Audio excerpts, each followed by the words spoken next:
Assalamualaikum warahmatullahi wabarakatuh. Perkenalkan, nama saya Muhammad Farhan Mulyana dari Teknik Mesin Angkatan 2020 Universitas Diponegoro. Pada kesempatan kali ini saya akan menjelaskan sedikit tentang tugas besar teknik pengaturan, yaitu saya membuat alat penyiram tanaman otomatis.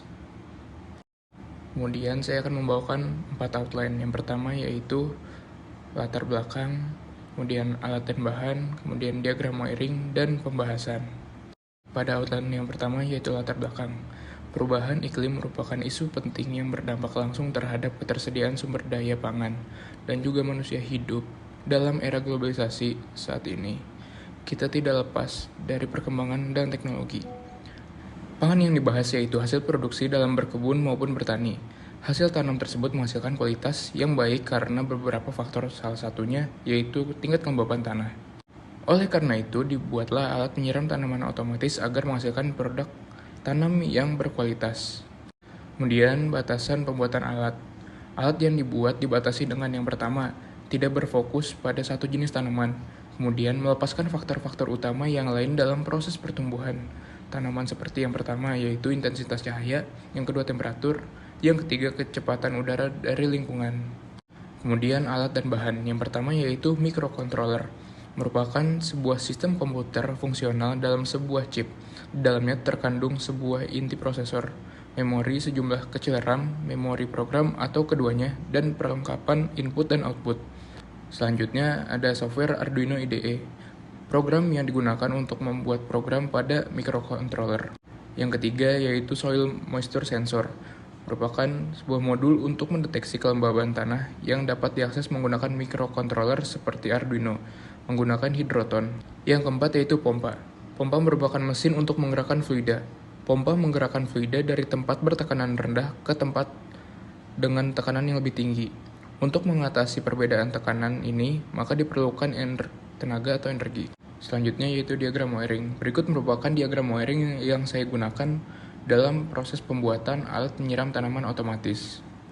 Berikut merupakan rangkaian dari beberapa komponen yang sudah dirakit menjadi satu. Masuk ke tahap pengujian. Yang pertama,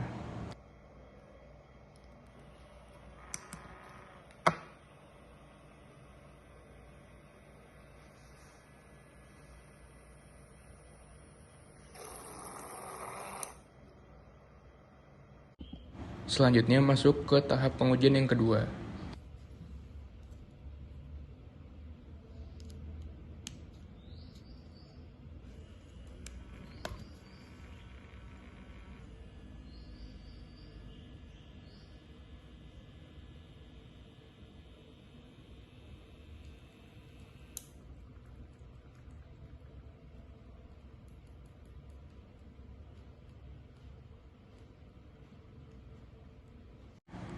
Yang terakhir yaitu kesimpulan.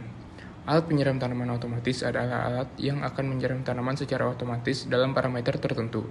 Dalam kasus ini, hanya dibatasi dengan kelembapan tanah sebesar 50% tanpa mempertimbangkan faktor-faktor lain, seperti penempatan sensor pada kedalaman tertentu, mempertimbangkan intensitas cahaya, dan temperatur udara. Pada hasil pengujian yang pertama, membutuhkan waktu selama 11,27 detik sampai sensor membaca bahwa tanah sudah lembab. Kemudian pada pengujian yang kedua, membutuhkan waktu selama 12,07 detik sampai sensor membaca bahwa tanah sudah lembab. Penyebab terjadinya perbedaan waktu tersebut dikarenakan jarak antara penempatan sumber air dengan sensor kelembaban tanah. Sekian pengujian alat penyiram tanaman otomatis saya. Kurang lebihnya mohon maaf. Wassalamualaikum warahmatullahi wabarakatuh.